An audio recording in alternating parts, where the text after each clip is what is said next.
დღევანდელი გადაცემის თემა გულის რითმის თარღოების უხილავი კავშირები ფსიქიკასთან. თურმე ძალიან მარტივ რაღაცაში ყოფილა და საერთოდ არ ყოფილა ორგანულ პათოლოგიასთან კავშირში და ყოფილა ფსიქოგენური. ერთ-ერთი ყველაზე ხშირად გამოვლენადი სიმპტომია განსაკუთრებით სპორტის შეტევების დროს, ანუ პანიკური შეტევის დროს და შემდეგ. ისტორიულად ყოველ 2 წუთში ერთხელ დაიდე ერთი კარტოფლიანი სქეში გაიზომა წნევა, ელოდება წნევის დაწევა, შფოთვა იმატებს. საი ზოგჯერ ზუსტად ამ მანკიერი წრეს ვერ გაწყվეთ თუ ორივე მხარეს არ იმოქმედეს სწორად. ამაზე უკვე მოქმედებს ბევრი ფაქტორი. აქ ერთობა შფოთვის დროს ემოციური ფაქტორი, ადრენალინური ფაქტორები, ხო? ეს კიდე ცალკე ფაქტორებია.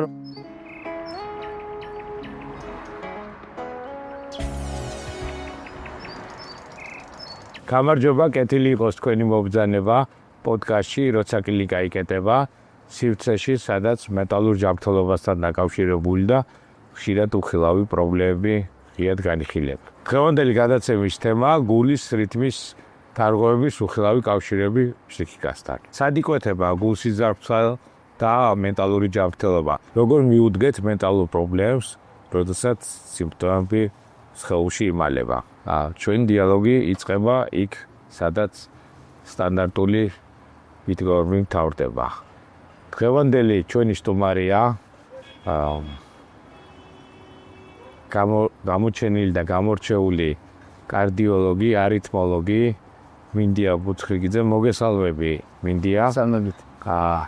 ძალიან მოხარული ვარ, რომ დღეს შენ ხარ ჩვენი პოდკასტის სტუმარი, იმიტომ რომ ვფიქრობ, რომ გულის რითმის თარღოები და მენტალური საკითხები ერთმანეთთან იმდენად მჭიდროდ არის დაკავშირებული, ალბათ მოსახლეობის საკმაოდ დიდ პროცენტს ცხოვრების სხვადასხვა ეტაპზე ამა თუ ფორმით ქონია შეხება. და მინდა დღეს აი ამ კავშირზე ვისაუბროთ, იმიტომ რომ ფსიქიკა ზოგ შემთხვევაში განიხილება როგორც არამატერიალური რაღაც აბსტრაქტული პრობლემა, მაგრამ ფსიქიკას აქვს ძალიან კარგი მატერიალური ორგანო. ეს არის ტვინი, რომელიც ასევე კავშირშია მთელ ორგანიზმთან, ენდოკრინულ სისტემასთან და ძალიან დიდ კავშირში და ღრმა კავშირში და მრავალფეროვან კავშირშია გულთან, სიზარღვებთან, გულის მუშაობასთან და მის რითმთან. მოგესალმებით. დიდი პატივია პირველ რიგში და ძალიან დიდი მადლობა მოწვევისთვის. ეს არის ძალიან კარგი ფორმატი ესეთ სივრცეში თავისუფლად საუბარი იმ თემებზე, რომელიც ხშირად პრობლემურია, ხშირად არ ვაქცევთ ყურადღებას და საბოლოოდ ეს ყველაფერი მოქმედებს და აზიანებს ჩვენ პაციენტს. ამაზე უნდა ვისაუბროთ, რაც შეიძლება ბევრი. ეს საუბარი აუცილებლად უნდა იყოს ჩვენი კოლეგებისთვის, ჩვენი პაციენტებისთვის. ეს უნდა იყოს კონკრეტული მაგალითები, რომლებიც საბოლოოდ რა თქმა უნდა ემსახურება იმას, რომ გაიზარდოს ცხოვრების ხარისხი ადამიანების, გაიზარდოს ჯანმრთელობის ხარისხი. თვითონაც ჩვენ თუ დავფიქრდებით რა არის ჯანმრთელობის განმარტება, ეს არ არის მარტო ფიზიკური ჯანმრთელობა, ხო? ჯანმრთელობის მსოფლიო ორგანიზაცია გვაწვდის ჩვენ ჯანმრთელობის განმარტებას და თვითონ განმარტებაშივია გასაღები, რომ ეს არის ფიზიკური, მენტალური და სოციალური კეთილდღეობა, რა თქმა უნდა. აი ამ სამ მნიშვნელოვან ფაქტორს ჩვენ თუ დავფიქრდებით და გადავხედავთ ჩვენ სირგლივ, თუნდაც ჩვენ ჯანმრთელობასაც გადავხედავთ, ძალიან ცოტა ადამიანს ვიპოვით აბსოლუტურად ჯანმრთელს. რაც შეეხება არითმოლოგიის და ფსიქიატრიის კვეთას, ეს არის ძალიან დიდი სფერო ერთის და მეორეც, რომელიც ძალიან ხშირად იკვეთება. იკვეთება არა მარტო კონკრეტული ნოზოლოგიების მხრივ, არამედ სიმპტომების მხრივ, რომელიც ზოგჯერ ძნელად გასარჩევია. ეს არის წმინდა არითმოლოგიური სიმპტომი, თუ ეს არის წმინდა ფსიქოლოგიური სიმპტომი, ან ფსიქიატრიული სიმპტომი. თავარია ჩვენი საუბარი დღეს ემსახურებოდეს იმას, რომ ჩვენ პირველ რიგში, რაზეც ჩვენ გქონდა პოდკასტის დაწყებამდე საუბარი, რომ მოუხსნათ ის სტიგმა, რაც არსებობს ზოგადად არა მარტო ჩვენ ქვეყანაში, ყველა ქვეყანაში, რომ ფსიქიატრიული პრობლემა არ ითვლებოდეს პაციენტის სტიგმა. ფსიქიატრიული პრობლემა, ამაზე მახსენდება ძალიან კარგი ქართული ფილმი უდიკლომო სასწრებში პატიცეული ვარდენი როცა ნასვამი მოდის და გიჟი არა ვარ ხალხო ნასვამი ვარ ანუ ფსიქიატრიული პრობლემა არ ნიშნავს სტიგმატიზაციას ეს არის პრობლემა რომელიც ზოგჯერ გიღრმავებს ჩვენ ნებისმიერი დაავადების კონკრეტული ნოზოლოგიის სიმპტომებს და მკურნალობაში გვიშლის ხელს. აქედან გამომდინარე ექიმების კოლაბორაცია ამასთან დაკავშირებით არის უდიდესი მნიშვნელობის. მაგალითად მე მყოლია პაციენტები რომელსაც მოვლილი აქვს ენდოკრინოლოგი, გასტროენტეროლოგი, რა ვიცი სხვადასხვა დარგის ექიმები ყოფილან კარდიოლოგებთან, უამრავ კარდიოლოგთან, ცნობილ სახეებთან და შემდეგ შემოსულა ეს პაციენტი ჩემთან და გასაუბრების მერე დიდი იმედის თვალებით მიყურებს რომ მე მას მოუხსნი ამ პრობლემას და მე მithქვამს მისთვის რომ არაერთისთვის რომ თქვენ არ ახართ ჩემი პაციენტი პირველი ეტაპი და პირველი ასე ვთქვათ რეაქცია რაც მის სახეზე მე დამინახავს, მას სახეზე მე დამინახავს ეს არის ის იმედგაცრუება რომელიც მოდის ჩემთან ელოდება რომ მე მას უშველი და ამ დროს მეუბნები რომ ჩემი პაციენტი არ ახარ და თქვენ გჭირდებათ ფსიქიატრის, ფსიქოლოგის დახმარება თუმცა ყველაზე დიდი დრო მეხარჯება ხოლმე ესეთ პაციენტებთან, იმიტომ რომ მათ სჭირდებათ დარწმუნება, მათ სჭირდებათ საუბარი, მათ სჭირდებათ იმის აღქმა თვითონ რომ დაიჯეროს რომ მისი პრობლემა რაში არის, ისწავლოს თავისი ორგანიზმი, ისწავლოს თავის დაავადება და რა თქმა უნდა ჩემზე მეტად ამ პრობლემებში და პრობლემებში გარკვევაში მას ეხმარება კონკრეტული სპეციალისტი, ხო, ფსიქიატრი ამ შემთხვევაში, ფსიქოლოგი ამ შემთხვევაში და ის დაავადება, ის პრობლემა, რომლის გამოც ის იტანჯება წლები, თურმე ძალიან მარტივ რაღაცაში ყოფილა და საერთოდ არ ყოფილა ორგანულ პათოლოგიასთან კავშირში და ყოფილა ფსიქოგენური, ხო? ეს ძალიან მნიშვნელოვანია ზუსტად ეს ფაქტი, რომ ჩვენ ამაზე ვისაუბროთ, რომ ადამიანებისთვის ეს გახდეს უფრო ხელმისაწვდომი გასაგები და კონკრეტულ სპეციალისტთან კონკრეტული მიზნით მივიდნენ. ძალიან საინტერესო თემა შეეხეს სტიგმას. ზოგადად სტიგმა რა თქმა უნდა ფსიქიკურ ჯანმრთელობასთან დაკავშირებით ალბათ ყველაზე მაღალია ზოგადად ჯანმრთელობის ხო, მაგრამ არ არაკლებია ჯანმრთელობის სხვა პრობლემასთან იგივე კარდიოლოგიური პრობლემის აღიარება ძალიან უჭირთ ადამიანებს. უბრალოდ იმის გამო რომ გრძნობენ მაღალ საშიშროებას, სიცოცხლისთვის საშიშროებას, რომ მაგალითად არ დაემართოთ ინფარქტი, ინსულტი, მაგალი წნევის გამო ამის გამო ხდებიან ადამიანები ბჭყალებში იძულებული რომ მივიდნენ კარდიოლოგთან. და არა იმის გამო რომ მათ თუნდაც კარდიოლოგის მიმართ არ აქვს სტიგმა შიში. ესეც არის, უბრალოდ მათ უფრო მეტი შიში აიძულებთ რომ სტიგმის შიში გადალახონ. და აი აქ უკვე ჩართულობა სწორი მიმართულების მიცემა განსაკუთრებით ადამიანებში რომლებიც პარალელურად აი ჩვენ არის ხოლმე კიდე ერთი შეცდომა რომ ესა თუ ის პრობლემა არის თუ რომელი სპეციალისტის არის და სამწუხაროდ ეს არის დღევანდელი მსოფლიო მედიცინის შეიძლება ითქვას რაღაცა გარკვეული ერთ-ერთი ხარვეზი, როდესაც მიკროსპეციალობები ყოველაც ვცდილობთ ხოლმე, ყოველას გვეხება ეს რომ გარკვეულწილად ალბათ ჩვენი სპეციალობის ფარგლებში უფრო მიკერძოლებულები ვიყოთ.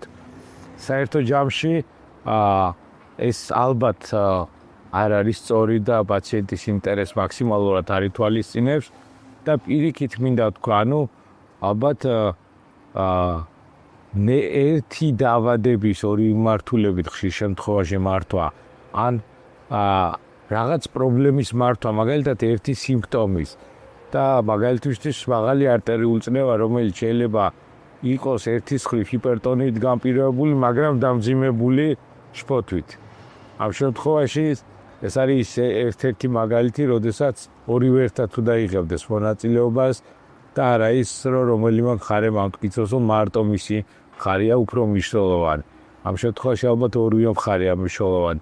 აი ჩემთვის ძალიან საინტერესო იქნება ზოგადი დათმი მოვიხილოთ, ეს მექანიზმები მოვისმინო ვიდეო შენგან და მე რაღაცა კონკრეტული მაგალითებით და იფხელა გამოცდილება გაქვთ თქვენ რომ ალბათ გავიზიარებ ძალიან საინტერესო მაგალითებს. კი ბატონო, რა თქმა უნდა, ვეცდები რაც შეეხება არტერიული ჰიპერტენზიას თუ არითმიებს თუ ასე ვთქვათ კარდიოლოგიურ და არითმოლოგიურ პრობლემებს კონკრეტულად ძალიან ხშირია მომართვიანობა, არტერიული ჰიპერტენზია, რა თქმა უნდა, ეს გახვალ ცალკე დაავადება, ცალკე ნოზოლოგია, მაგრამ ზოგიერთ შემთხვევაში შეიძლება აგვერიოს ერთმანეთში და ჩვენ საუბრობდეთ ჰიპერტენზიაზე და ჰიპერტენზიად მოუნათლოთ უბრალოდ შფოთვისგან გამოწვეული ჰიპერტენზია. ესეთ რამე ბევრ შეშლია, მეც შემშლია, იმიტომ რომ ჩემთან მოსულა პაციენტი, რომელიც გიყვება ყველა ანალიზი ნორმაშია, ყველა ფაქტორი ესე ვთქვათ არ მიუთითებს იმის, ანუ ამ ადამიანს კონდეს არტერიული ჰიპერტენზია, მაგრამ ყვება მაღალ არტერიული წნევებს, 160-180 სისტოლური არტერიული წნევა, უბრალოდ მას ეს აქვს ყოველდღიურად, მაგრამ გამოკითხვის შედეგად ჩემპარვია ეჭვი იმაში, რომ შფოთვაც აქვს ყოველდღიურად, იმიტომ რომ ეს ყველაფერი არ ემთხვევა არტერიული ჰიპერტენზიას კლასიკურად. ჩვენ დაგვიწყია ამ დროს თქვათ ანტიჰიპერტენზიული საშუალების მიცემა და პაციენტს დაურეკია ან მოსულა ერთ კვირაში და უთქვამს, რომ კი ექიმო რაღაც ვარიანტში წნევები ისევ მაქვს, მაგრამ ხშირად იყენებენ ხოლმე, რომ წნევები თამაშობს. რას ნიშნავს წნევები თამაშობს, ხო? ერთ საათის წინ ქონდა მას 180 წნევა და უცებ გახდა სისტოლური არტერიული წნევა 80, რა თქმა უნდა, შარევის გარეშე. ან მიიღო მედიკამენტი, არტერიული ჰიპერტენზიის მედიკამენტი და გავიდა რაღაც პერიოდი და წნევა გახდა ისე გახდა 80-ში. ანუ ესეც ძალიან დისკომფორტია მისთვის, ხო, რა თქმა უნდა და შესაბამისად პაციენტი ვერ გრძნობს კომფორტულად თავს. ამ დროს გასათვალისწინებელია ის ფაქტი, რომ როცა ეს ჩემზე კარგად რა თქმა უნდა თქვენც მოგეხსენებათ, რომ როდესაც შფოთვით არის ეს წნევა განპირობებული, ეს არის აბსოლუტურად სხვა მექანიზმი. როცა ჩვენ ნიშნავთ ამ დროს არტერიული ჰიპერტენზიის საწინააღმდეგო მედიკამენტს, ეს სხვა მექანიზმით მოქმედებს, ხო, რა თქმა უნდა. შესაბამისად ჩვენ პაციენტებთან მიხუმრია კიდევაც, რომ რაც არ უნდა მთელი აფთიაქი წნევის წამალი რო დალიო ამ დროს, წნევა არ ჩამოიწევს დაბლა, იმიტომ რომ ნახეთ, პაციენტს აქვს შფოთვა, აქვს მაღალი წნევა, ამ დროს მიიღო, თქვათ, ყველასთვის კარგად ცნობილი რაიმე მედიკამენტი ხანმოკლე მოქმედების დასაწევად, თქვათ, კაპტოპრილის სიტუაცია, რომელიც ყველა მიცის, ხო? რომელიც ხანმოკლე მოქმედება აქვს, სულ 3 საათიან ნახევარდაშლის პერიოდი აქვს და სწრაფად მოქმედებს, მაგრამ ამ დროს ეს ისტერიულად იზომავს წნევას პაციენტი. ისტერიულად ყოველ 2 წუთში ერთხელ დაიდე ერთი კაპტოპრილის ქვეშ გაიზომა წნევა, ელოდება წნევის დაწევა, შფოთვა იმატებს, ამ დროს კიდევ მეორე გაზომვა, მესამე გაზომვა, მეოთხე გაზომვა და ამ დროს მიდის უფრო მეტ და მივიღე წამალი, მირეკავს პაციენტი და წნევა უფრო და უფრო ზევით მიდის, ეს ნათელია უკვე რომ ჩვენ გვაქვს შფოთვა. შემდეგ რა მოხდა? მოხდა ის, რომ დამშვიდდა თავისით თუ რაღაც პრეპარატით ადამიანი და ჩვენი წნევის წამალი მოქმედებს უკვე მეერე და გამოიწვია ჰიპოტენზია. რა თქმა უნდა, ჩვენ ამ დროს არ დავერქვათ, რომ განუმარტოთ, ანუ დაბალი დააგდოთ ნორმაზე დაბალი წნევა. რა თქმა უნდა, ჩავებით უკვე ჩვენ და ხელი შეუწყეთ პაციენტის ცუდად გახდომას. ეს არის ზუსტად ის ფაქტი, რომ ყველამ უნდა ვაკეთოთ ჩვენი საქმე, ჩვენ გვყავს პაციენტები არტერიული ჰიპერტენზიით, მაგრამ ეს არ უნდა, მართალია რთულია, მაგრამ არ უნდა გაგვეგერიოს შფოთვით ჰიპერტენზიებში და შესაბამისად შფოთვით ჰიპერტენზია უნდა მართოს ფსიქიატრმა ამ შემთხვევაში და მე როგორც კარდიოლოგმა და არითმოლოგმა ამ შემთხვევაში უნდა მართო ჭეშმარიტი ჰიპერტენზია. ზუსტად ეს არის, აქ არის ის ნიუანსები, ის კლინიკური გამოკითხვა პაციენტის თუ ასე შემდეგ ვერბალური კონტაქტი მასთან, რომელიც ჩვენ გადაგვაწყეთნებს იმას, რომ ვიცეთ პაციენტს სწორი მიმართულება და არ მოუნათლოთ ეს როგორც არტერიული ჰიპერტენზია და არ მივაჭრნიჭოთ მას ეს დიაგნოზი მთელი ცხოვრება. მინდია და ძალიან კარგი მაგალითი მოიყვანე, ალბათ საუკეთესო იმით, რომელიც ანუ აღწერს იმას, თუ ანუ როდესაც შფოთვით გამოწვეული მაღალი არტერიული წნევა, ანუ ასეთ შემთხვევაში, ესე იგი წნევის დამწევი, ანუ კონტრპროდუქტიულია, ანუ კონტრპროდუქტიულია შფოთვის მოხსნის შემდეგ.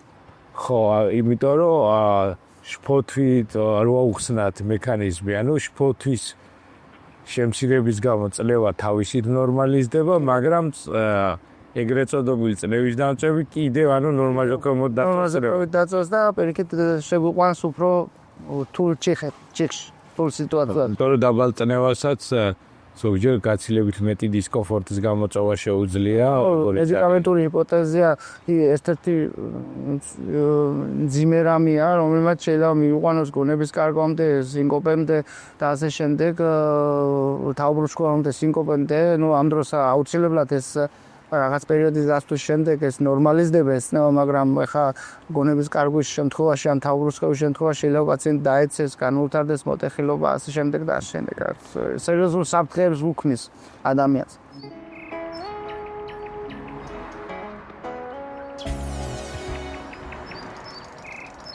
რადგან ფსიქიკას ზოგადად ადამიანები არაექიმებზეა საუბარი ნაკლებად უკავშირებთ თქვათ ფიზიკურ ჯანმრთელობას, მაინც რა უხსათ რა არის ის მექანიზმები, რომლითაც შეიძლება რომ პირობითად შფოთვამ შეცვალოს გულის რითმი ან არტერიული წნევის მაჩვენებლები. რა ის რა უკვე რა ფიზიკური, ფიზიოლოგიური მექანიზმებია, რომ ასე ვთქვათ აუხსნათ.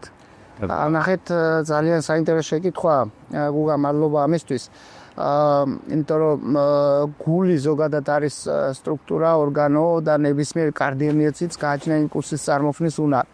ეს არის უნიკალური კუნთი, რომელიც თვითონ წარმოქმნის იმპულსს და შესაბამისად ამას აკეთებს გულში არსებული წერტილი, რომელსაც ჩვენ სამედიცინო ენაზე ვეძახით სინუსის კვანტს, ესე უბრალოდ რამდენი იმპულსი უნდა წარმოქმნას გულმა, ხო, რამდენჯერ უნდა შეიკუმშოს წუთში, ამაზე უკვე მოქმედებს ბევრი ფაქტორი.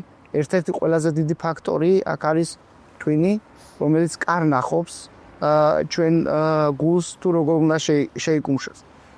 აი მაგალითად უფრო არასამედიცინო მაყურებლისთვის ეს უფრო გასაგები ენაზე თქვა ეს, აი მაგალითად ჩვენი გულის მუშაობას აკონტროლებს ორი ტიპის ნერვული სისტემა. ეს არის სიმპათიკური ნერვული სისტემა, რომელიც ერთ ინზედებს სასწორის და მეორე მხარეს ეს არის პარასიმპათიკური ნერვული სისტემა. სიმპათიკურ ნერვულ სისტემას მე ვეძახი ხოლმე ესე ვთქვათ ხუმრობით პაციენტების ასახსნელად გულულ კაცს, რომელიც ძალიან ესე აფორია ყველაფერს სწრაფად აკეთებს, ანუ აჩქარებს გულის წევას, კი ბატონო, და მეორე მხარეს პარასიმპათიკური ნერვული სისტემა, რომელიც არის რაჭველი კაცი, ესე ვთქვათ, რომელიც ნელად, ინჯად, შვიდად აკეთებს ყველაფერს, ხო? ზუსტად ამ ორი სიმპათიკური და პარასიმპათიკური ნერვული სისტემის წონასწორობა და ერთმანეთს უყურებს ეს ორი რა თქმა უნდა იზრდება პარასიმპათიკური ქვეითება, მაბატიეთ იზრდება სიმპათიკური ქვეითება, პარასიმპათიკური, ხო? და პირიქით შესაბამისად აკონტროლებს ზუსტად ჩვენი გულის მუშაობას. აქ ერთობა შფოთვის დროს ემოციური ფაქტორი, ადრენალინური ფაქტორები, ხო? ეს კიდე ცალკე ფაქტორებია, რომელიც რა თქმა უნდა ადრენალინური ეფექტი ამ ყველაფრის, რომელიც ასტიმულირებს პარასიმპათიკურ ნერვულ სისტემას და ჩქარდება გული. ჩვენთან ზოგჯერ მოსულან ხოლმე პაციენტები და უთქვამთ, რომ აი გული მიჩქარდება და პირველი კითხვა, რასაც მე მას ვაძლევ, ეს არის ის, რომ იმიტომ რომ ნახეთ ძალიან ბევრი სახის არითმი არსებობს ზოგადად და მათი დიფერენცირება მარტო მოყოლით არის ძალიან რთული, იმიტომ რომ ზოგჯერ არის პაროქსიზმული ტახიკარდიები, რომელიც იწყება უეცრად და მთავრდება უეცრად და ნებისმიერი კვლევა, რაც არ უნდა ჩვენ გავაკეთოთ გულზე, ხო, იმ მომენტში თუ არ არის კარდიოგრამა გადაღებული, არ ჩანს, არსად არ ჩანს. ეს ჩანს ზოგჯერ ელექტროფიზიოლოგიური კვლევის დროს, რაღაც პროვოკატორული ტესტების დროს, რომელსაც ჩვენ ვაკეთებთ, მაგრამ პირველ რიგში რა გვაქვს ჩვენ ხო პაციენტს ვესაუბრებთ ანამნეზს, რომელიც უნდა გამოვკითხოთ, რომ რა დროს დაგეწყო ეს, უძღოდა თუ არა მას რაღაც გადაღლა, უძღოდა თუ არა მას რაღაც შფეთ. პაროქსიზმულ ტახიკარდიებს ახასიათებს სწრაფი დაწყება, სწრაფად ჩაირთო და არის გულისცემა ძალიან ხშირი 150, 180, 200, მაგრამ ნახეთ მეორე ფაქტორი, როცა ჩვენ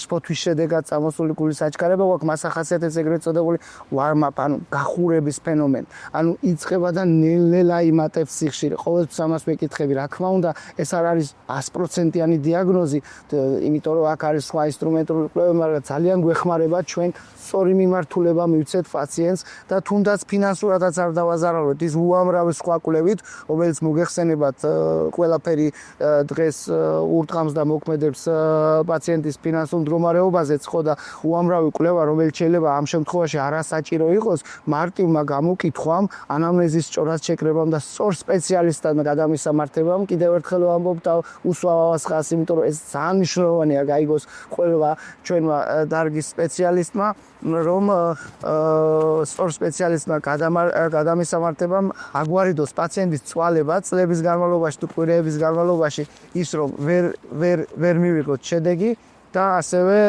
მოგცეს ის რომ დავზოგოთ პაციენტის ფინანსებით ამ ყველაფერში. ესეც ძალიან მნიშვნელოვანია დღევანდელ დღეს.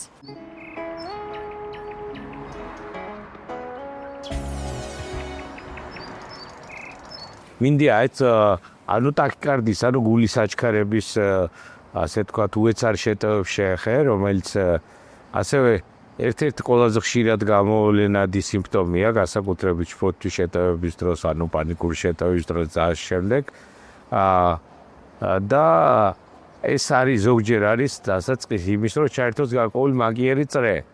ანუ შესაძლებელია, რომ პირველადი გულის აჩქარება იყოს რეალურად შფოთით განპირობებული, ან შეიძლება ადამიანს მართლა ქონდეს ერთჯერადი სუფთა კარდიოლოგიური paroxysm-ი, ხო, რომელიც შესაძლებელია, ანუ ჩვენ ესე არ უნდა გავიგოთ, რომ გულის დარღვევა და ამას უკეთესად გამარტავ, რომ გული მთელი ცხოვრება თუნდაც ყველა ჯანმრთელი გული იდეალურად მუშაობს. მასაც აქვს თავის პატარ-პატარა ხარვეზები, რომლებსაც აქვს თავისი დასაშვებობის ზღვარი, რომელიც ითვლება, რომ არის ნორმა და მე ალბათ ექსტრასისტოლებზე ამას შეეხება ძალიან კარგად. ძალიან საინტერესო, ხო. ანუ შესაძლებელია, რომ ადამიანს სუფთა კარდიოლოგიური პირველადი მექანიზმით აღმოუჩენდეს paroxysmული ერთჯერადი ტახიკარდიის შეტევა, მაგრამ იმის გამო, რომ ამ ადამიანს აქვს შფოთვისგან მიდრეკელება, შიშებისკენ, აკვიატებული შიშებისკენ, მე შეიძლება ჩართოს მან მეორადად ის მექანიზმი, როდესაც უკვე შემდეგ ყველა შეტევას დააგენერირებს უკვე შფოთვა და არა კარდიოლოგიური პრობლემა. აი წეგან ზუსტად რაზეც საუბრობდი, სწორ კოლაბორაციაზე და ამავე დროს გარკვეულწილად, ანუ აი კვლევების სწორად დივერსიფიცირებაზე არის ის, რომ ერთის მხრივ მე მაგალითად ასე ვუდგები საკითხს, რაც არ უნდა მე ძალიან მაღალი ალბათობით ვიცოდე, რომ ესა თუ ის ტიპის თქვათ რითმის დარღვევა, გულის აჩქარება, წნევის მაღალი ციფრები უკავშირდება თქვათ ჩვენს ანუ მენტალურ პრობლემებს, თუ ოდნავ მაინც სულ რამოდენიმე პროცენტით ეჭვი შემეპარა, რომ შესაძლებელია, რომ თუნდაც თეორიული, თუნდაც ძალიან მინიმალური რისკი არსებობდეს იმას, რომ იქ რაღაცა თანხლები კარდიოლოგიური პრობლემაც შეიძლება თან არსებობდეს, შეიძლება სულაც არ იყოს ეს ასე ვთქვათ სიცოცხლისთვის საერთში ამძიმე. მე ყოველთვის ვცდილობ, რომ კარდიოლოგიის და არითმოლოგიის ჩართულობა იყოს, იმიტომ რომ საი ზოგჯერ ზუსტად ამ მანკიერი წრეს ვერ გაწყվეთ, თუ ორივე მხარეს არ იმოქმედეს სწორად. ანუ როდესაც არის გარკვეული რითმის დარღვევა, არა ისეთი, რომელსაც სერიოზული ინტერვენცია ჭირდება, თქვათ აბლაცია და ეს ტერმინებია, მაგრამ კარგად ნაცნობია ჩვენი მოსახლეობისთვის. შეიძლება არ იყოს ასეთი რითმის დარღვევა, მაგრამ აქაც კი ანუ არითმოლოგის ჩართულობა ხშირ შემთხვევაში მენტალური პრობლემის კუმალობასთან ერთად ძალიან მნიშვნელოვანია, იმიტომ რომ რაც უფრო ნაკლები თუნდაც მაპროვოცირებელი ფაქტორი იქნება სუფთა კარდიოლოგიური, ასეთ შემთხვევაში ჩვენ გაგვიადვილდება ჩვენი პრობლემის უკეთ მართვა და რაც უფრო კარგად იქნება მართული და დასტაბილურებული, ანუ ფსიქიკა, შფოთვა და ემოციები, მით უფრო კარგად გამოჩნდება სუფთა კარდიოლოგიური და სუფთა რითმის დარღვევის პრობლემა რეალურად რამდენია. ეს გეტყვი ამასთან დაკავშირებით. ძალიან საინტერესო თემა შეეხეთ, მადლობა გუგა კიდევ ერთხელ ამისთვის. ნუ ჩვენ რო ავიღოთ მაგალითს მოვუყვან, კონკრეტული მაგალითები უფრო მარტივი აღსაქმელი იქნება ჩვენი მაყურებლისთვის. აი მაგალითად თუ ავიღებთ სუპრავენტრიკულურ paroxysmul ტახიკარდიას, რომელიც ხშირად შეიძლება საერთოდ უბრალოდ ეს იყოს დამოკიდებული ეგრეთ წოდებული ნელი გამტარი გზით დავეკვანძის ორმაგი ფიზიოლოგიით, ესე ვთქვათ, ან დამატებითი გამტარი გზის არსებობის ჩვენს გულში საერთოდ არ იყოს ეს ადამიანი მენტალურად იყოს ჯანმრთელი, მოდი ესე ვთქვათ, უბრალოდ ეს პროცესი მას ან დაავადებიდან ან მე შეძენილი აქვს და უბრალოდ მოხდა პირველი პაროქსიზმი. უკვე პაროქსიზმა შეიძლება განაპირობოს შფოთვა. იმიტომ რომ ნახეთ, პირველი პაროქსიზმის დროს, როცა მისი პულსი ადის უკვე 200-მდე, 180-მდე, რა თქმა უნდა, მე პირველი ვეუბნები მას, რომ არსებობს ნაკლებ საშიში, ძალიან საშიში არითმიები და ვაფრთხილებ მაგას, რომ სუპრავენტრიკული პაროქსიზმური ტახიკარდია არ არის ისეთი საშიში, ვთქვათ, როგორც პარკუჭოვანი ტახიკარდია, ხო, რომელიც შეიძლება უეცარი კარდიული სიკვდილი გამოიწვიოს. ამ შემთხვევაში მე ვაფრთხილებ მას, რომ ეს არ არის საშიში, მაგრამ ნახეთ, პაციენტს გინდა არ გინდა ეწყება შფოთვები. რაც არ უნდა ნაკლებად საშიში იყოს არითმია, შეიძლება ნაკლებ საშიში არითმია უფრო დიდ შფოთვას და უფრო დიდად ხმაურობდეს, ესე რომ ვთქვათ, პაციენტისთვის ვიდრე უფრო საშიში არითმიები. ესეთ პაციენტებს მე უამრავ მყავს ესეთ პაციენტები, რომელსაც ეწყებათ შიშები.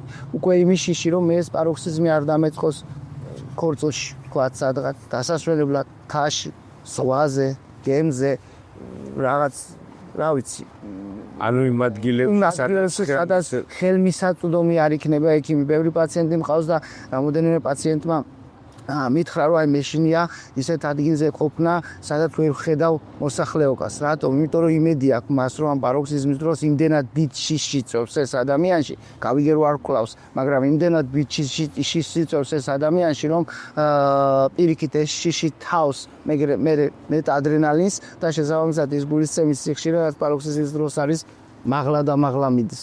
და უკვე ისეთ უმართავ წრეში ებმება ადამიანი, რომლის კონტროლი პრაქტიკულად თვითონ პაციენტის მიერ შეუძლებელია. მე გამიკეთები ესეთი ადამიანისთვის პაროქსიზმის აბლაცია მომიხსნია, ეს აღარ ქონია წლების განმავლობაში, მაგრამ ის შიში, რომელიც ერთხელ მაინც განიცადეს, მაინც რჩება ამ ადამიანის. ზუსტად აქ არის საჭირო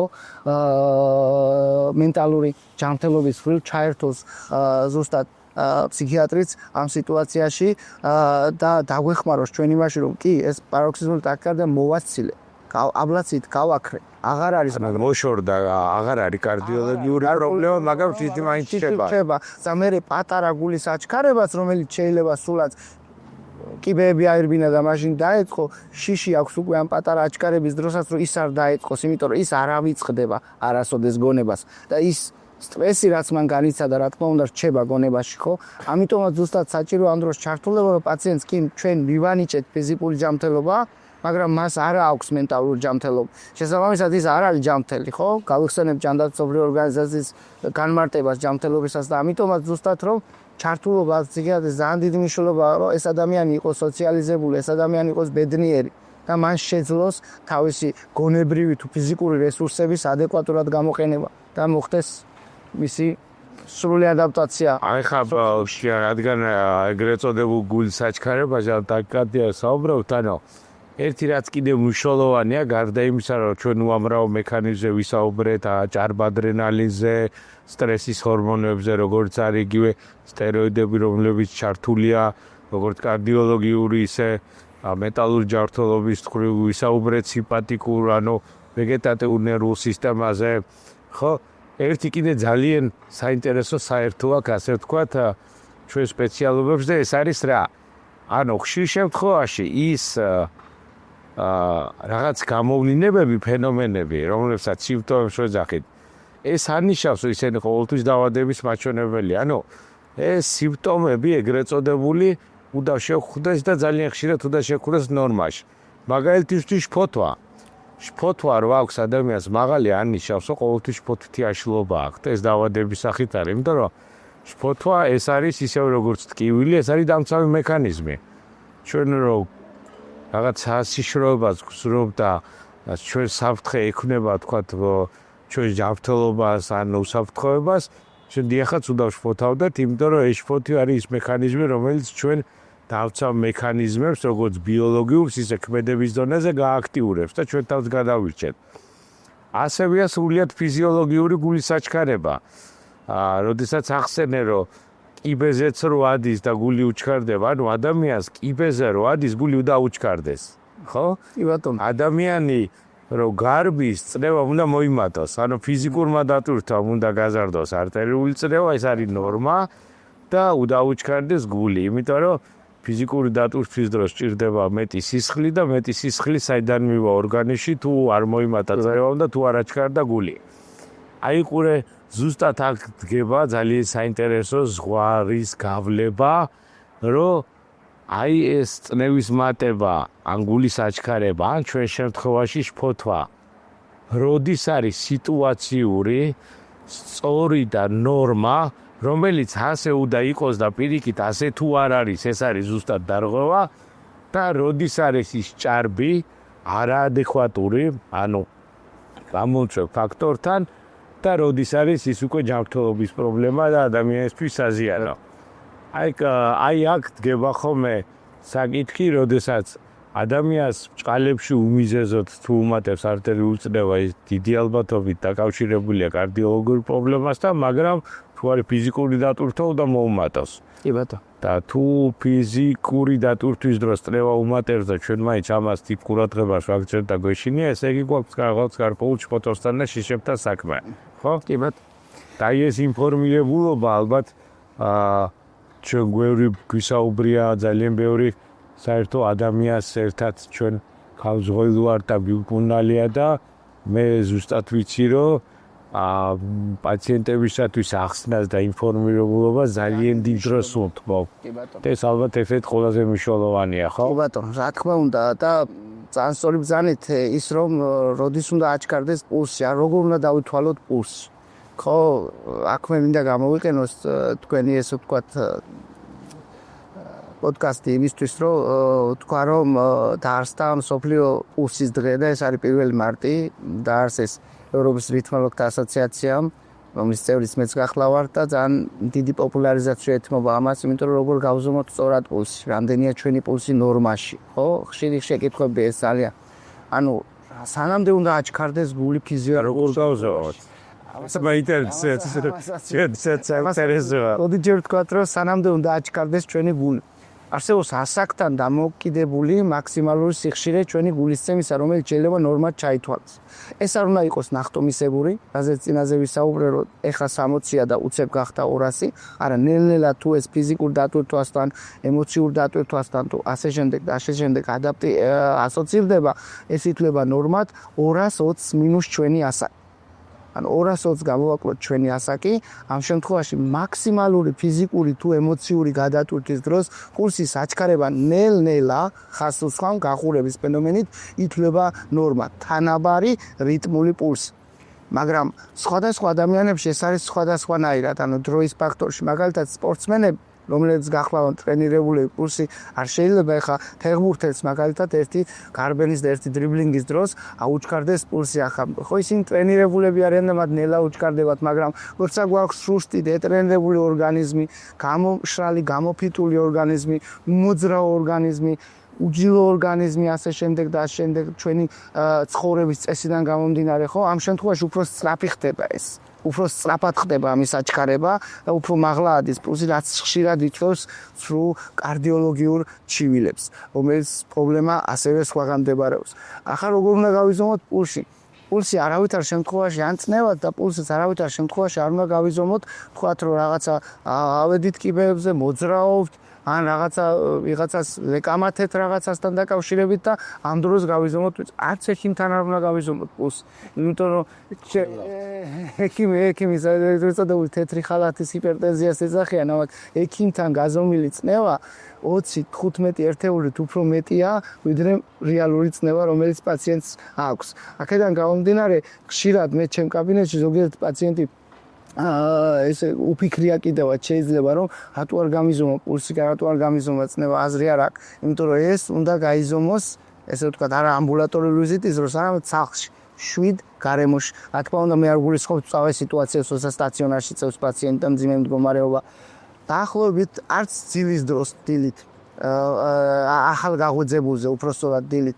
ეს უნდა ყოველთვის ვასწავლით ჩემ პაციენტებს, რომ პულსი გაიზომეთ დილით ადეკით ხო, არც საწოლშივე გაიარეთ, გამოიარეთ, ესე ვთქვათ, პირზე წყალი შეისხით, დაჯექით, შემდეგ 2-დან 5 წუთამდე მოსვენებულ მდგომარეობაში, 7 გარემოში და მე აიღეთ ხელი, დაიდეთ ესე ვთქვათ 3 თითი სხივის არტერიაზე ამ შემთხვევაში და მოусმინეთ თქვენ გულის წემას. ესე იზომება სწორად პულსი. ეს არის რეალური პულსი, რომელიც ნორმის შემთხვევაში მოსვენებულ მდგომარეობაში კიდევ ერთხელ ხაზს ვთვალ 55-დან 90-მდე იქნება ნორმოსისტოლია. დაბალ პულსს ქვია რადისისტოლიანი ბრადიკარდია ესეთ პრობლემაა, ხოლო მაღალ პულსს უკვე ქვია ტახიკარდია, ეს არის სინუსური თუ რამე პაროქსიზმური თუ ასე შემდეგ და ასე შემდეგ.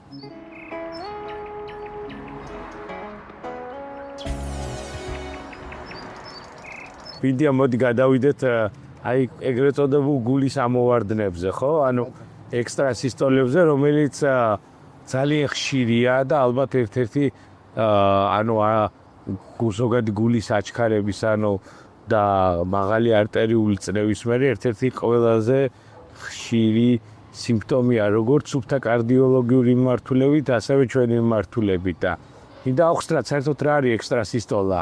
კი ბატონო, ძალიან საინტერესო თემაა და ეს არის თემა, რომელიც ზოგჯერ ყველაზე ხშირად იკვეთება ხოლმე ჩვენი პროფესიები ერთმანეთში. პირველ რიგში ისევ გავიხსენოთ გულის ნორმალური ფიზიოლოგია და ვთქვათ, რომ თავშივე ვახსენე, რომ გულის ყველა უჯრედს, ანუ ყველა კარდიომიოციტს გააჩნია იმპულსის გენერირების და წარმოქმნის უნარი. ზოგჯერ ხდება ისე, რომ სხვადასხვა ეს იქნება ენდოკრინული, ეს იქნება ფსიქიატრიული და ფსიქოგენური, ეს იქნება სხვადასხვა დარღვევების შედეგად პროვოკატორი ხდება ეს ყველაფერი სხვა დაავადება, სხვა კომორბიდი, ანუ კომორბიდი რო ახსნათ ჩვენი მაყურებლებისთვის ეს არის თანხლები დაავადება, რომელიც ხშირად ხდება ხოლმე პროვოკატორი აი ამ ექსტრასისტოლებს და ამოვარდნებს. რა თქმა უნდა, აქაც ჩვენ უნდა შევინარჩუნოთ ის, რომ არ დავაბრალოთ ყველაფერი, როგორც თავიდან თქვით, შფოთვას თუ ასე შემდეგ და ასე შემდეგ. პირველ რიგში უნდა გამოვრიცხოთ, რა თქმა უნდა, კარდიოგენური მიზეზი თუ არა აქვს ამ ყველაფერს, იმიტომ რომ ამ ექსტრასისტოლებსაც აქვს თავისი ნაკლებად საშიში და მეტად საშიში ესენი რა ქვია ჯგუფები, რომელშიც ჩვენ ამას ვაერთიანებთ. უბრალოდ ხდება ის, რომ რაღაც კერა, რომელიც ჩვენ გულშია, ჯანმრთელ გულში, თუნდაც აბსოლუტურად ჯანმრთელ გულში, რომელსაც ვერ პოულობთ ვერც კარდიოგრამაზე, ვერც ეხოლოგიურად, ვერც ვერანაირი მარკერი თუ ამ გულს პრობლემა აქვს, ჯანმრთელია გულის კვლევა ადამიანი, მაგრამ აქვს ჩავარდნები. რას აქვს ამ დროს მნიშვნელობა? მნიშვნელობა აქვს ზუსტად იმ პროვოკატორებს, რომელიც ამას იწვევენ. პირველი პროვოკატორი ამის არის ხშირად არის ხოლმე ენერგეტიკული სასმელების ჭარბი მიღება, კლუბური ცხოვრების წესით, მაცხოვრებელი ადამიანები, ახალგაზრდები განსაკუთრებით, კლუბურ ნარკოტიკებსაც გულისხმობ ამ შემთხვევაში, გულისხმობ ძილღვიძილის გაფრიქის მოუწესრიგებლობა. გავიგეთ, რომ ეს არის მოწოდებული, რომ 8 საათი უნდა ეძინოს დაახლოებით ადამიანს ხო პირობითად სხვადასხვა კვლევებით დღე-ღამეში, მაგრამ ძალიან მნიშვნელობა აქვს, რომ ღამე ეძინოს ადამიანს და არ ეძინოს დღე, იმიტომ რომ მოწესრიგებული იყოს თქვათ მისი ფსიქოლოგიური მდგომარეობა ამ დროს. ვისაც ღამის თენება ხშირად უწევს, ხშირად ჩვენი კოლეგები, მედიცინის მუშაკები, რომელიც ღამე მორიგეობენ, ბევრჯერ მოსულან ხოლმე ჩვენთან ამ მიზეზებით, ხო?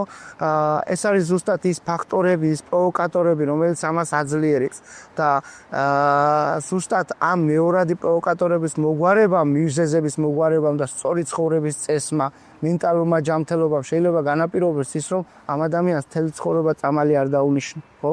ეხლა ექსტრასისტოლებსაც გააჩნია რამდენია.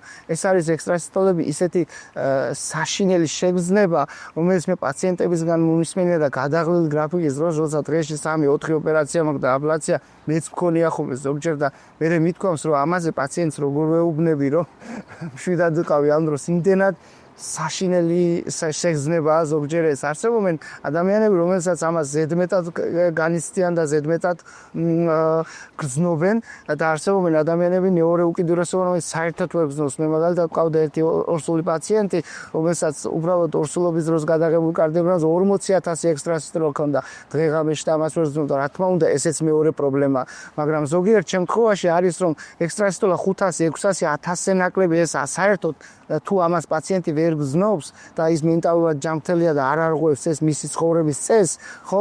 შეიძლება საერთოდ მკურნალობაც არ დაუნიშნო, იმიტომ რომ ჩვენი პრობლემა ზოგადად მსოფლიო მედიცინაში და ჩვენთან ქართულ მედიცინაში განსაკუთრებით გახლავთ პოლიფარმაცია.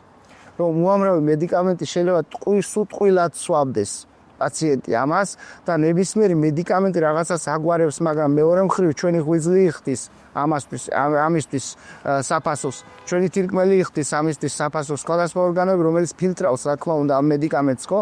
და შესაბამისად, რაც უფრო ჩვენ ნაკლებ მედიკამენტს დავუნიშნავთ პაციენტს, ეს მისთვის უფრო კარგია, ხო, ცხოვრებისთვის. შესაბამისად, ეს ექსტრასისტოლებიც არის ზოგჯერ ისეთი პრობლემები, რომელიც კი არაფერს არ უშავებს ადამიანს, მაგრამ უნადგურებს ცხოვრებას. აბსოლუტურად უკარგავს ცხოვრების ხარეს. ჩვენ მყოლია საერთო პაციენტები, რომელიც ახალგაზრდა პაციენტებს რამდენიმე ბევრს გავიხსენებ ესეც, რომელიც თუსაც მე მithქვამს, რომ კი, მე შენ დაგინიშნე მედიკამენტები, რომელიც შენ წაგადგება ამაში, მაგრამ მიდი ამ ადამიანთან, მიდი კონკრეტულად ამ სპეციალისტთან, რომელიც დაგინიშნავს ისეთ წამლებს, რომ ჩემ წამლებს ამის მერე საერთოდ მოხსნი და იცხოვრებ ბედნიერად. იმიტომ კი არა რომ რაღაცა ამით თქვათ მე რაღაც კარდიოლოგიურ პრობლემას უგულებელყოფ, არა, უბრალოდ ეს არის პრობლემა, რომელიც მეორადად განპირობებულია იგივე მენტალური პრობლემით, რომელსაც თქვენ უკვე უფრო მოგვარებთ, ვიდრე მე და ამ შემთხვევაში მას არ დაჭირდება ჩემგან ჩარევა. ანუ რა სიხშირეა მაგალითად ბოდიშკა გაწყვეტინე? აი ეს ექსტრასისტოლის ნორმა რაღაც შედარებით ნაკლებად საში და შენმე კარი რაღაც ალბათ ოთრის ღრები ეს 13 ბატონო არის ამისთვის გაიდლაინია სპეციალური მოწოდებული რომ სად არის საშიში ექსტრასისტოლები და რომელი ექსტრასისტოლაა საშიში მაგალითად ჩვენ თუ გულისხმობ იდიოპათიურ ექსტრასისტოლებს რომელიც ეგრეთ წოდებული გამომტანი ტრაქტიდან მოდის გულის ზედა ნაწილიდან ეს აბსოლუტურად უსაფრთხო ექსტრასისტოლებია მაგრამ გააჩნია რაოდენობას იმიტომ რომ ჩვენ როცა საუბრობ სიტყვა 1%-ზე ნაკლებს გულის შეკუმშვებზე დღე-ღამეში რომ არის ამას ვოლტერის 24 საათიანი მონიტორინგი ადგენს ეს ითვლება უსაფრთხო და აღზუსტად შეგიძლია რომ საერთოდ არ დანიშნოთ ამა მეორეა საშუალო რაოდენობა როცა ჩვენ საუბრობთ რომ კი ამას ჭირდება მედიკამენტური მკურნალობა მაგრამ რაც შეიძლება ნაკლებად მძიმე მედიკამენტები უნდა დავნიშნოთ ამ დღეს ამ დროს უგულისხმობ გართულებების და თავის გვერდითი ეფექტების თვალსაზრისით და მესამე არის რაოდენობა როცა ეს 20%-ზე მეტია დღე-ღამეში და პოტენციურად შესაძლებელია წლების განმავლობაში ამან გამოიწვევს ის რომ წლების განმავლობაში 20%-ზე მეტი ეს საშუალოდ არის სადღაც 20,000-ზე მეტი ექსტრასისტოლა დღე-ღამის განმავლობაში ნახეთ რამხელა მასშტაბურია ხო როცა ადამიანი 5 საათს გზნობს და აგ 20,000 ხო წარმოიდგინეთ რამხელა დისკომფორტია ეს ადამიანი ამ დროს შეიძლება პოტენციურადაც ეს იყოს მიზეზი გულის გადაგვარების ეგრეთ წოდებული არითმოგენური კარდიომიოპათიის და ამ შემთხვევაში ჩვენ უკვე მივდივართ ხოლმე ცოტა აგრესიულ მკურნალობაზე უკვე ვაკეთებთ აბლაციას ანუ იმ კონკრეტული კერის მოწვას საიდანაც ეს მოდის თუმცა ძირითადად ეს პრობლემები ესე რომ ჩემი პრაქტიკიდან რო გითხრათ 80%-ში მაინც ეს პრობლემები უფრო გვარდება ცხოვრების წესის შეცვლით მენტალური ჯანმრთელობის დალაგებით და შესაბამისად პაციენტს თავიდან ვაცილებთ გონიურულობის ფარგლებში რა თქმა უნდა თავიდან ვაცილებთ იმ თუნდაც იმ ინვაზიურ ჩარევას რომელიც რა თქმა უნდა თავის რისკებთან ასოცირდება ხო ყველაფერს თავის რისკია ჩვენ სხვა ფაქტორების მოწესრიგებით ახსენე და ხშირად ესე ზოგად რეკომენდაციას გავცემთ ხოლმე ექიმები რომ თქვათ რაღაცა ჯანსაღი ცხოვრების წესი თუმცა ეს სათქმელად ადვილია შესრულებლად ძალიან ძნელია. ალბათ ჯობია ხოლმე უფრო კონკრეტული რეკომენდაცია მივცეთ და კონკრეტული ადამიანის ცხოვრების წესიდან გამომდინარე ინდივიდუალურად ხო? იმ ადამიანს რომელსაც თუნდაც თავის პროფესიიდან გამომდინარე თუ მაგალითად მედიცინის დარგებია, სადაც ღამის მორიგეობა გარდაუვალია. ხო ადამიანი თუ რეანიმატოლოგია, ანესთეზიოლოგი, ან ქირურგი, სადაც ისიერი დახმარება პაციენტზე საჭიროა, ხშირ შემთხვევაში ასეთ ადამიანებს უწევთ ანუ ღამის ასე ვთქვათ გატეხვა და ღამომუშავება. ამიტომ ამ შემთხვევაში შეიძლება რეკომენდაცია სხვა იყოს. კი ბატონო. ადამიანებს რომლებსაც მაგალითად სპორტული ცხოვრებით არიან სხვა რეკომენდაცია შეიძლება, მაგრამ არსებობს უნიფიცირებული, ანუ საერთო უნივერსალური რეკომენდაციები და აი შეეხებილია ძილს და ძილგუძილის ფაის მოწესრიგებას, ეს ალბათ ეს იმდენად მნიშვნელოვანია, რომ მედიცინის დარგი არ არსებობს, სადაც ძილგუძილის დარღვევა და ეგრეთ წოდებული ძილის დარღვევა ნეგატიურ კვალს არ ტოვებდეს და აღმოჩნდა და აი თქვენი საუბრიდან კარგად ჩანს, რომ თურმე ამას საკრალურად დიდი მნიშვნელობა აქვს, ანუ კარდიოლოგიური პრობლემების და უფრო კონკრეტულად, ანუ გულის არითმიების, ანუ რითმის დარღვევების შემთხვევაში და ძილის მოწესრიგება თუ ადამიანის კატეგორიული აუცილებლობა არ აქვს, მაშინაც კი თუ მას სამსახურობრივად ერღვა ეს ხო არ არის ყოველ ღამე, ხო ესე არა რაღაც პერიოდულობით შეიძლება მორიგებდეს ის დარჩენილი დღეები თუ მოაგვარებს ძილის რეჟიმს, ბევრად უფრო შეღავათი მიეცემა, ვიდრე როდესაც კვირაში 7 დღე ან 6 დღე ან თვეში 30 დღე ძილგუძილი არის, ასე ვთქვათ, ფაზები არის დარღვეული. და აი ძალიან საინტერესო იყო ახსენე რა შემთხვევაში როგორ შეიძლება თუნდაც ექსტრასისტოლების დროს რა დროს შეიძლება დაჭირდეს ჩარევა, ანუ როდესაც არის პირობითად საშუალო სიმძიმის ექსტრასისტოლა, ალბათ და თუნდაც ეს დამძიმებული იყოს და უფრო მეტად გამოხატული იყოს გარკვეული შფოთვითი ან სხვა მენტალური პრობლემით, ეს სულაც არ ნიშნავს იმას, რომ ანუ მარტო შფოთას უდამკვნავთ, მე ვფიქრობ, რომ როგორც მინიმუმ კარდიოლოგის და არითმოლოგის კოჰაბიტაცია და არა მარტო და მონიტორინგი მაინც საჭიროა იმისათვის, რომ მე რომ ჩვენმა პრობლემამ შეიძლება დამძიმოს და ხელი შეუწყოს სხვა პრობლემის უფრო გამწვავებას ან უფრო მეტად გამოვლენას, იქ თუნდაც ხშირად გამოვლენილი, მაინც ალბათ დამონიტორინგებული უნდა იყოს იმისათვის, რომ ჩვენ არ ვიცით დღეს არსებული მსუბუქი ან საშუალო პრობლემა ხვალ რა სიმძიმეში და ასე ვთქვათ, როგორ გადაერთვება. და რა ვიცი, მე ვფიქრობ, რომ ჩვენი საუბარმა ჯერ პირველ რიგში მე მინდა მადლობა მოგიხადო იმისთვის, რომ ჩემთვისაც ძალიან საინტერესო იყო, იმიტომ რომ მიუხედავად იმისა, რომ ჩვენ ამას ყოველდღიურ პრაქტიკაში ვაკეთებთ, თქოს კიდე ბევრი ძალიან საინტერესო და რაღაც მოვისმინე თქვენგან და ვფიქრობ მithumetes ადამიანებს, რომლებიც არ არიან მედიკოსები ან არიან სხვადასხვა სპეციალობის, ბევრი საინტერესო ინფორმაცია გაუზიარე. ძალიან დიდი მადლობა. მე მინდა წეგან ჩვენ საუბრობდი და ქონია ასეთ საერთო შემთხვევები, ეს არის როდესაც ადამიანს გულის რითმის დამხმარე საშუალებებს ელექტრონულ მოწყობილობას, ანუ ეგრეთ წოდებული პეისმეკერები ყველა ვიცით და ეს დღეს უკვე ძალიან ხელმისაწვდომი და ძალიან ფართოდ დანერგილია და ამას შეიძლება ითქვას ალბათ გადატრიალება მოახდინა არითმოლოგიაში, იმიტომ რომ ძალიან ბევრი ადამიანის სიცოცხლე გადაარჩინა და გაუხანძლива მას სიცოცხლე. ჩვენ გვინახავს ბევრი შემთხვევა, როდესაც ეს მეორადად იწვევს ხოლმე გარკვეულ ასე ვთქვათ შიშებს, დისკომფორტებს, როდესაც ადამიანები ამ პეისმეკერებს ატარებენ და თუ შეიძლება რომ გაგვიზიარო გამოცდილება. ძალიან დიდი მადლობა, რომ ამ თემას შევეხეთ საუბრის ბოლოს. ეს არის ძალიან მნიშვნელოვანი თემა. როდესაც მე სტატისტიკას ჩავხედე, უბრალოდ ჩემთვისაც ეს იყო ძალიან გასაოცარი, იმდენად მაღალია ციფრები ამ დროს და რა ციფრები ახლა კონკრეტულად ვისაუბრებთ. როდესაც ადამიანს სჭირდება პეისმეიკერის სტიმულატორი, ეგრეთ წოდებული და ჩვენთან პრაქტიკულად ჩვენ სანაცნობოში ვერ ვიპოვით ადამიანს, რომელსაც ეს არ აქვს, იმიტომ რომ ძალიან გაიზარდა ამის ჩვენებები, გაიზარდა პრობლემები, რომლის გამოთაც ეს იდგმება და შესაბამისად ბევრია ესეთი ადამიანი ეწევა დეპრესია. ეს არის საკმაოდ ღრმა დეპრესია, რომელიც ზოგჯერ ძალიან სუდ ესე ვთქვათ, შიხებში შევყავართ ამას. მე მყოლია უამრავი პაციენტი და სტატისტიკურად რომ ჩავიხედეთ ეს დეტალები სხვადასხვა კვლევებით ნახე, გამოვაცა კიდევაც, იმიტომ რომ მაგალითად პეისმეკერების იმპლანტაციის შემდეგ 10%-ში ადამიანს ეწყება მსუბუქი დეპრესია, 3% ეს არის საშუალო დონის დეპრესია და 1.5% შესაძლოა ძიმე დეპრესიები, რომელიც ვითარდება. რა არის შიში აქ ამ დროს ადამიანს, ხო?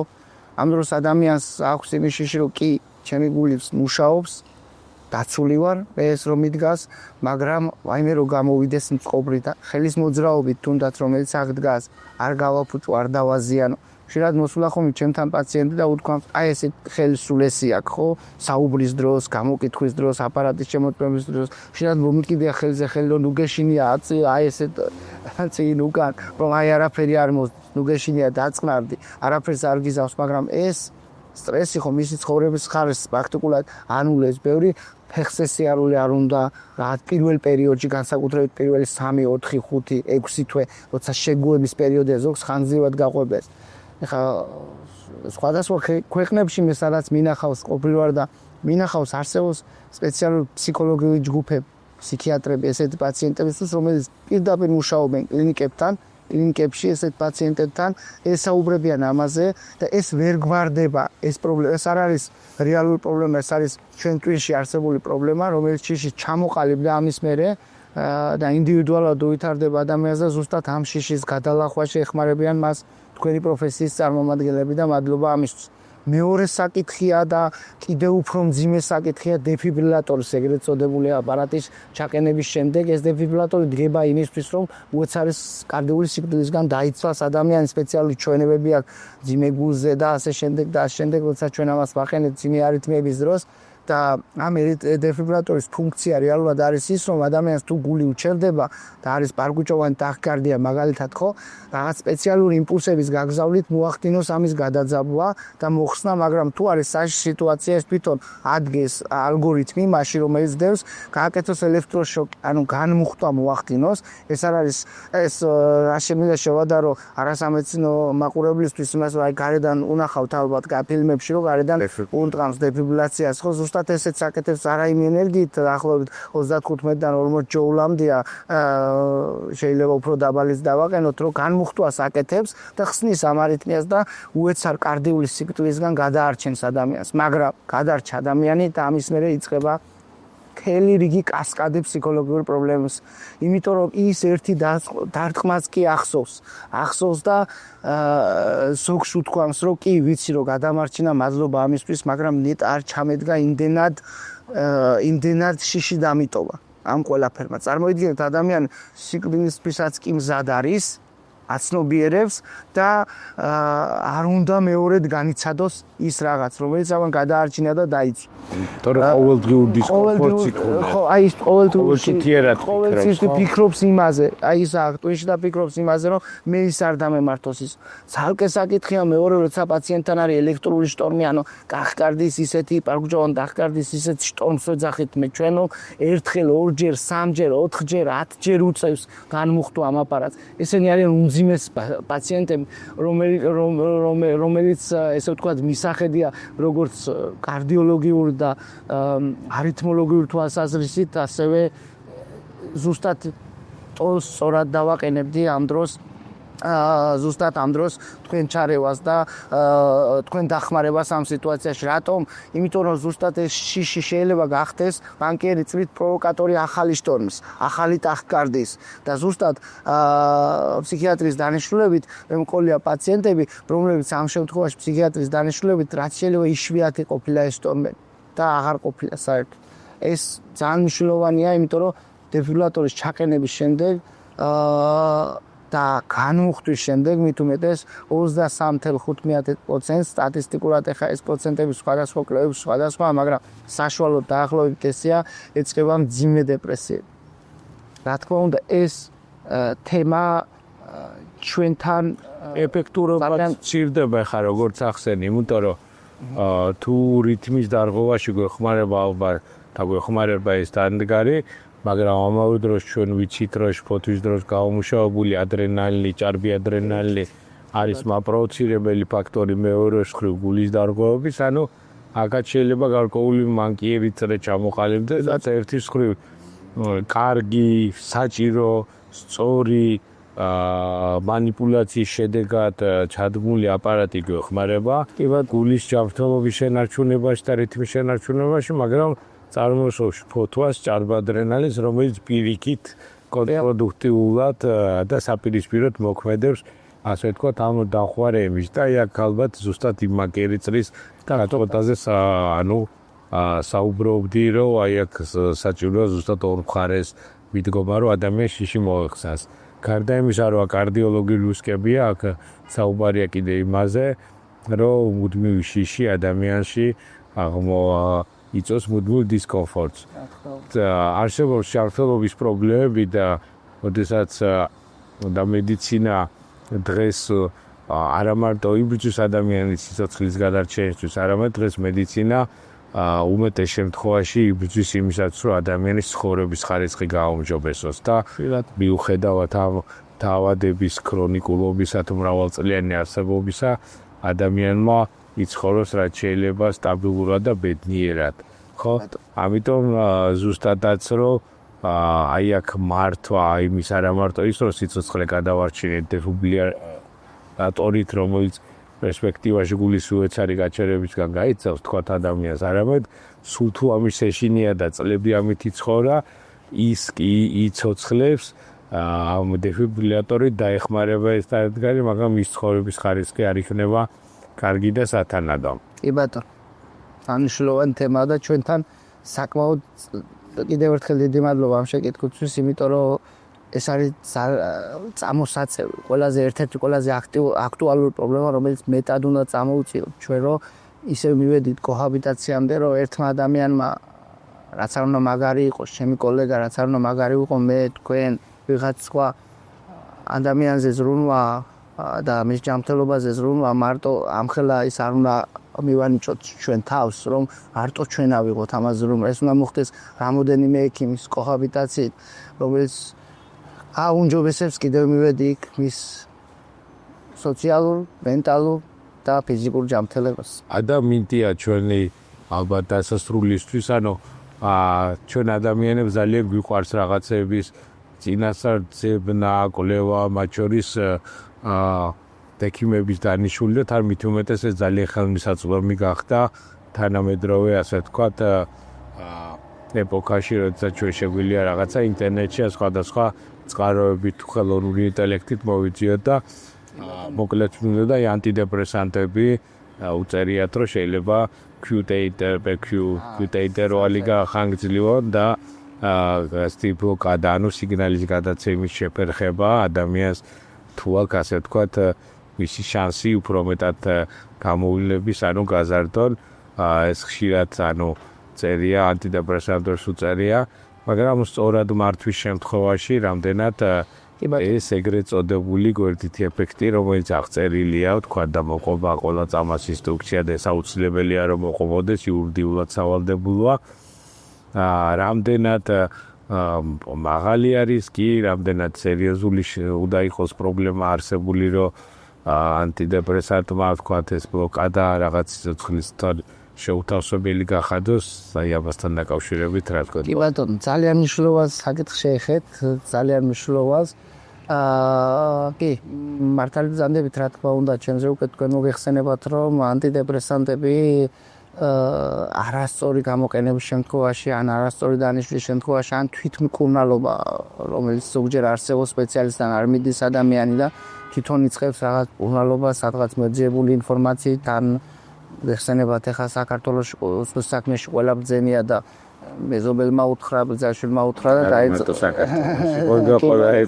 კი ბატონო და დაიწყო ანტიდეპრესანტების მიღება. ამას შეიძლება მივუყანოს სერიოზულ ხიფათამდე, რა თქმა უნდა, ზუსტად ამიტომ არსებობს კონკრეტული სპეციალისტი, რომელიც ნიშნავს ამ პრეპარატს, რომ გააფრთხილოს პაციენტი იმაზე, რომ ეს ზოგჯერ იშვიათად, მაგრამ ზოგჯერ მიწვევს გახანგრძლივებას, ეგრეთ წოდებული QT ინტერვალის, ანუ ჩვენი გულის რეპოლარიზაციის, ანუ ინტერვალის, რომელიც ასოცირდება ხშირ შემთხვევაში, როდესაც ეს ძალიან ხდება ამის 500-ზე მეტი, ესე ვთქვათ, მილისეკუნდით გახანგრძლივება QT ინტერვალის, QT კორეგულირებული ინტერვალის ასოცირდება სიცოცხლისთვის ძალიან საშიშ არითმიასთან, ეს არის ტორსად დე პოინტეს ტიპის ვარგუჭოვანი ტახიკარდიები, ნუ ამისთვის ერთი თქვენ კარგად მოგეხსენებათ და არსებობს ის რომ ანტიდეპრესანტის დანიშნვის შემდეგ უბრალოდ მარტივი კვლევით, ძალიან იაფიანი კვლევით გადამოწმება ხდება კარდიოგრამაზე ქუტე ინტერვალის, რომელსაც